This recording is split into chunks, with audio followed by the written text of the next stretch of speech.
urabona ikibazo cyaje gihaye cyo kubungabunga ibihindagurikire by'ikirere. Urabona kujya gutashya inkwi, abadamu bakajya gutashya inkwi ni ikibazo, no kugira ngo babone amakara yo gucana ni ikibazo. Ariko ubu ngubu ubona yuko niba urubyiruko nirukora ziriya mbabura bakakora ziriya rangeti, ni ukuri bizadufasha mu gucana, mu guteka. Amakara ntabwo aboneka neza, numva byadufasha neza cyane.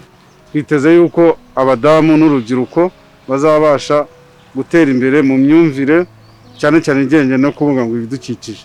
Kuko muri kano karere kacu ka Nyagatare na karere kegereye amashyamba, na ahantu hari ikibazo cy'uko abantu bamenyereye gutema ibicanwa bakabizana kubikoresha bakabicanisha. Ariko uyu mushinga waje guhindura amateka abanyarwanda batuye muri kano karere, kuko tugiye gusimbuza za nkwi ya mashyamba twatemaga, noneho dukoreshe cooking stoves cyangwa se briquettes. So bigiye gusevinga amafaranga abantu bakoreshaga bakora ziriya nkwi bazizana, ndetse hari n'ubundi buryo bwinshi abantu batakaza amafaranga kugira ngo bacane. Ariko uyu munsi uyu mushinga waje guhindura imibereho y'abaturage muri kano karere. Twebwe nkatwe byaradushimishije nko mu rubyiruko. Ikintu cya mbere mu nyungu bizadufasha, byatwigishije kwishyira hamwe.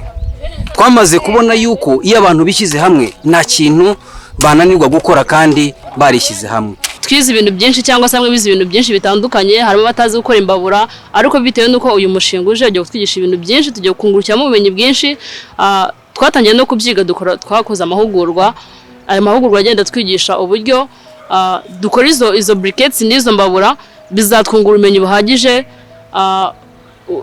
Twava n'ahangaha tukajya ahandi, byadufasha mu buzima bwa buri munsi, haba mu kwiteza imbere mu buryo bwa financial cyangwa se mu bundi buryo wenda bwo kumenya icyo ukora, kumva ko udakwiye kwicara ubusa gusa, ahubwo ufite icyo ugomba gukora. Ndashimira cyane Save Generation kubera ko yaduhaye amahugurwa menshi arebana n'umwana w'umukobwa, uburyo yakwihangira akazi n'uburyo umuntu wese yatinyuka akazi. Ikiza rero nuko nabashimira kubw'inkunga y'amahugurwa bagiye baduha, bitewe nuko badusezeranyije ko hamwe n'imbaraga zashyizwe hamwe nk'urubyiruko dushobora kugera kuri byinshi. Ikintu nishimira cyane nuko nanjye ndi muri koperative. Akenshi bumvaga yuko umwana w'umukobwa kujya muri koperative cyangwa se kujya ahantu hahuriye abahungu benshi cyangwa se iki, bumvaga ko ugiye mu bindi bintu bibi. Ariko nerwa ishema no kuvuga ngo Rusaro ndahagurutse ngiye muri koperative, ngiye mu bigo bya koperative, ndi umuyobozi nyine muri secretary wa ngenzuzi muri koperative yacu. Rero ibyo bintu bineshema cyane, kuba harimo abakobwa magarariye, kandi kera twa tuzi yuko nta mukobwa ushoboye. Ariko kuri ubu ngubu ndumva nana president, se kuvuga ngo secretary gusa, na president na koperative yacu. Bitewe nuko wenda ubumenyi batwigisha njye uramfasha cyane, mba numva n'umukobwa wese yatinyuka gukora, kumva ko ibintu byose abishoboye, akumva yuko atumvishe yuko ibishoboye n'umuhungu, ibishoboye n'umukobwa. Mba numva yuko buri muntu wese yakugira confidence, akumva yuko ibintu byose agomba kubikora, kandi akumva yuko imbere he niwe uhareba, nta wundi uhamurebera.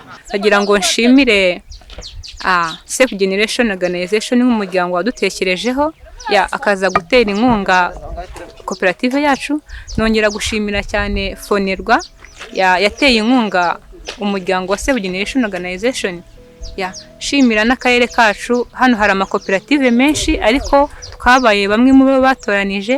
Ni ikintu cyiza cyo kwishimirwa, ndetse kandi tubasezeranya yuko icyizere batugiriye tuzakibereka yuko hari icyo cyatumariye. Murakoze cyane.